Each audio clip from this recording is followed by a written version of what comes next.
انسان مارا جائے یہ کیسا ناشکرا ہے، اس سے اللہ نے کس چیز سے بنایا؟ نطفے سے بنایا، پھر اس کا اندازہ مقرر کیا، پھر اس کے لیے رستہ آسان کر دیا، پھر اسے موت دی سو اسے قبر میں پہنچایا، پھر جب وہ چاہے گا اسے اٹھا کھڑا کرے گا۔ کچھ شک نہیں کہ اللہ نے اسے جو حکم دیا اس نے اس پر عمل نہ کیا، تو انسان کو چاہیے کہ اپنے کھانے کی طرف نظر کرے۔ بے شک ہمیں نے پانی برسایا، پھر ہمیں نے زمین کو اچھی طرح پھاڑا، پھر ہمیں نے اس سے اناج اگایا اور انگور اور ترکاری اور زیتون اور کھجوریں اور گھنے گھنے باغ اور میوے اور چارہ، یہ سب کچھ تمہارے اور تمہارے مویشیوں کے لیے بنایا۔ تو جب کانوں کو پھاڑنے والی آواز آئے گی اس دن آدمی اپنے بھائی سے دور بھاگے گا، اور اپنی ماں اور اپنے باپ سے، اور اپنی بیوی اور اپنے بیٹوں سے بھی۔ ہر شخص اس روز ایک فکر میں ہوگا جو اسے سب سے بے نیاز کر دے گی،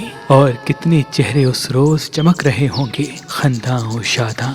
یہ نیکوکار ہیں۔ اور اس روز کتنے چہرے ایسے ہوں گے جن پر گرد پڑ رہی ہوگی اور ان پر سیاہی چڑھ رہی ہوگی، یہی لوگ ہوں گے انکار کرنے والے، بد کردار، انکار کرنے